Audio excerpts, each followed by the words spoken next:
ईशान सर्वविद्यानां ईश्वर सर्वभूतानां ब्रह्माधिपति ब्रह्मणो अधिपतिर्ब्रह्मा शिवो में अस्तु सदा शिवम।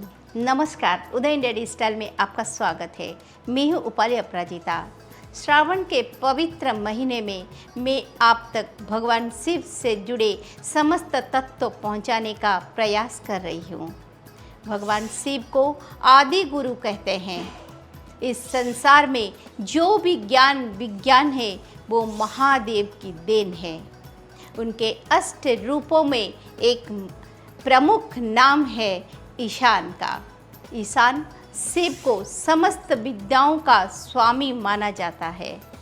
हम प्राचीन कथाओं में पढ़ते हैं कि भगवान शिव सैकड़ों वर्ष तक समाधि में लीन रहते हैं। हर एक समाधि से उठने के बाद देवादिदेव संसार के हित के लिए एक नया ज्ञान देते हैं। संसार को चिकित्सा शास्त्र का ज्ञान भी भगवान शिव ने ही प्रदान किया था। आदि गुरु शिव से सबसे पहले सप्त ऋषियों ने ज्ञान प्राप्त किया था और पूरे संसार में फैलाया था। महादेव से शरीर शास्त्र का ज्ञान मिला था ऋषि भारद्वाज को। भारतीय चेतना की अपनी खास सीरीज में मैं आपको सप्त ऋषियों के बारे में बता चुकी हूँ। आज मैं आपको बताती हूँ कि क्या था वो शरीर शास्त्र का ज्ञान जो भगवान शिव से महर्षि भारद्वाज को प्राप्त हुआ। चरक संहिता एक श्लोक में कहा गया है कि यथा ब्रह्मांडे तथा पिंडे, यानी जो कुछ भी इस ब्रह्मांड में है वही सब हमारे शरीर में भी है। यह भौतिक संसार पंच महाभूतों से बना है, यानी आकाश, वायु, अग्नि, जल और पृथ्वी।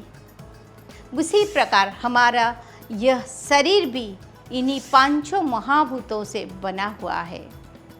जब जीव की मृत्यु होती है तो उसके उपरांत ही पांचों तत्व अपने अपने महातत्वों में जाकर मिल जाते हैं।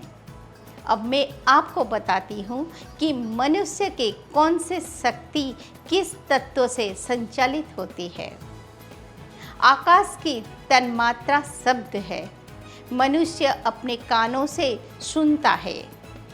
वायु की तन्मात्रा स्पर्श है, मनुष्य अपने शरीर पर स्पर्श का अनुभव करता है। अग्नि की तन्मात्रा ताप है, अग्नि तत्व मनुष्य के शरीर में है, जिससे वो भोजन पचाता है और ऊर्जा प्राप्त करता है। अग्नि जैसा तेज उसके चेहरे पर रहता है। जल की तन्मात्रा रस है, मनुष्य के मुंह से निकलने वाला रस भोजन को स्वादिष्ट बनाता है और शरीर को पुष्ट करता है। शरीर का अधिकतर हिस्सा जल तत्व का होता है। पृथ्वी की तन्मात्रा गंध है, पृथ्वी में हर स्थान पर गंध बिखरी हुई है। मनुष्य अपनी घ्राण शक्ति नाक से गंध को सूंघता है। इस पंच महाभूतों के 5 गुणों हैं जो मनुष्य शरीर में भी होते हैं। आकाश का गुण अप्रतिघात यानी नॉन रेसिडेंस है। आकाश की तरह पूरे शरीर पर त्वचा का आवरण होता है। हमारे शरीर के छिद्रों से जहाँ प्रतिघात होता है उसे आकाश तत्व से उपचार से रोका जाता है। वायु का गुण चलत्व यानी मोबिलिटी है। हमारा शरीर भी वायु की तरह चलायमान है, इधर उधर आता जाता है और अपने दैनिक कार्य करता है। वायु तत्व विहीन होने पर शरीर जड़ हो जाता है। अग्नि का गुण उष्णत्व यानी हीटिंग है। अग्नि के समान उष्णता मनुष्य में होती है, तभी वो जीवित रहता है। यदि उसके उष्णता समाप्त हो जाए तो उसकी मृत्यु हो जाती है। जल का गुण द्रवत्व फ्लूइडिटी है। जल के समान ही मनुष्य में आर्द्रता होती है। यह आर्द्रता शरीर के जठर रस, पसीने आदि में दिखाई देते हैं। जल तत्व से ही दया, ममता, करुणा आदि गुण विकसित होते हैं। पृथ्वी का गुण ठोस होना यानी सॉलिडिफिकेशन है। पृथ्वी की तरह मनुष्य भी ठोस है, अन्यथा वो टिक नहीं सकता, हवा में झूलता रहेगा। पृथ्वी की तरह शरीर में भी अनेक प्रकार के खनिज पदार्थ एवं लवण, कैल्शियम, पोटासियम, फास्फोरस, सोडियम, लोहा, तांबा, सल्फर आदि विद्यमान है। ब्रह्मांड और शरीर में पूरी तरह समानता है, लेकिन एक अंतर भी है, वो है स्थूल और सूक्ष्म का।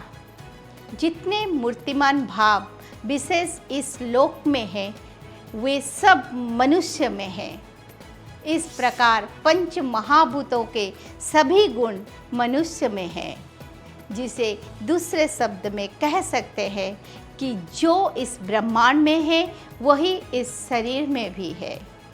पंच महाभूतों से मानव शरीर के इस साम्य को समझकर उपचार किया जा सकता है, क्योंकि किसी भी तत्व का ज़्यादा या कम होना मनुष्य के शरीर में रोग उत्पन्न करता है, जिसे उपचार विधि या औषधियों द्वारा नियंत्रित किया जाता है।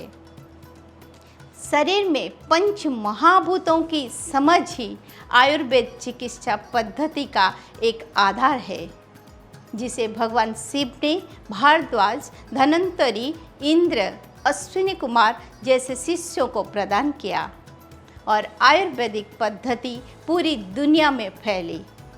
ईशान शिव द्वारा दी हुई आयुर्वेद की विद्या का लाभ आज समस्त संसार उठा रहा है। ओम नमः शिवाय।